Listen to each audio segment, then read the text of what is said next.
Osveščanje za diet akcija, ki poteka leto že 6. leto.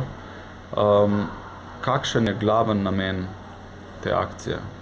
Glaven namen je osnovna preventiva pred uporabo drog oziroma osveščanje javnosti o problematiki drog in zasvojenosti. Tema je pri nas še vedno zelo tabuizirana, o tem se ne pogovarjamo. Tudi če imamo mogoče v okolju nekoga, ki se ga to dotika, se delamo, kot da temu ni tako, kar je pa seveda narobe. Na ta način ga pahnemo še bolj v ta prepad jemanja drog, kakor pa da bi se temu človeku posvetili in mu pomagali pri njegovi rešitvi. Kdo so vaša ciljna publika?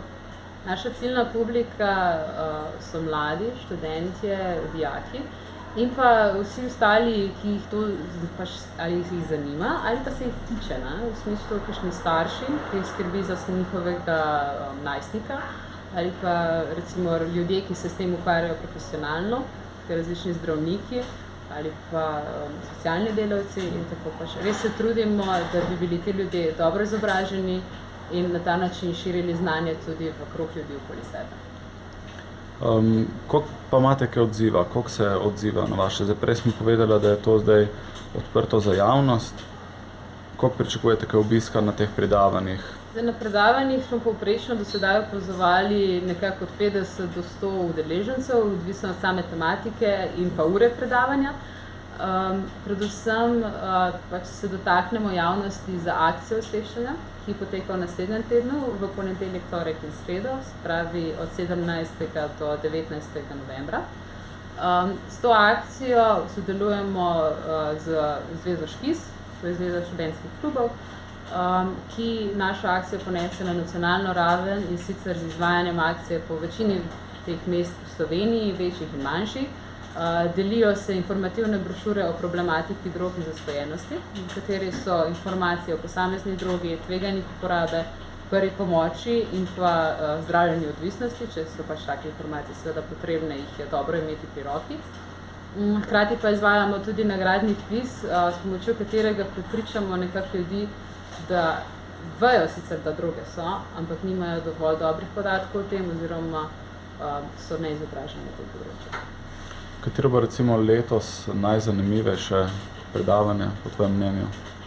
Po mojem mnenju so vsa predavanja izredno zanimiva, zaradi tega, ker predavajo vrhunski strokovnjaki, vsak na svojem področju, odvisno od posameznika, kaj ga bolj dotika ali ima recimo družini alkoholika. Vemo, da vsaka 4. družina v Sloveniji trpi zaradi alkoholika v družini, 180,000 odraslih je odvisnih od alkohola, to je ogromna cifra.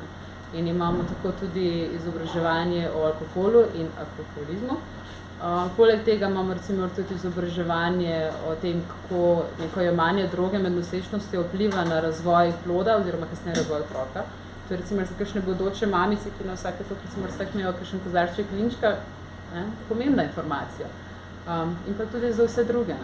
Potem imamo recimo tudi predavanje socialnega delavca o tem, kako ljudje odvisni od droge živijo na ulici, zakaj so tam, zakaj jim ne moramo drugače pomagati. Potem je tukaj tudi izobraževanje recimo o reintegraciji, tako imenovani ponovni vključitvi v družbo. To je potem, ko se posameznik že ozdravi od svoje odvisnosti od drog, kako naj se potem ponovno vključi v to družbo, ki ga ima v mislih še vedno kot bivšega odvisnika. Te oznake se redko dolosa. Predvsej zanimivih izobraževanj. Pa misliš, da imate kot študentje večji doseg, nekako bolj pridete, bolj osveščate ljudi, kot če bili neka recimo državna institucija? Dejstvo je, da smo prostovoljna organizacija, apolitična in pa delujemo brez kakršnega koli dobička, kakorkoli. Mogoče na ta način pritegnemo več ljudi, ker mogoče gleda na naše delovanje kot na neko neobvezno zadevo in pa kot na nekaj, kar delamo iz svoje dobre volje, iz veselja do življenja, do ljudi okoli sebe.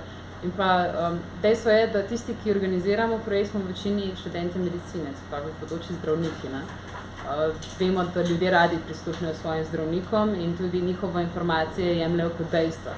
In mi se trudimo, da bi čim prej prišli nekako tudi mi do te stopnje. Super, hvala. Malenkost.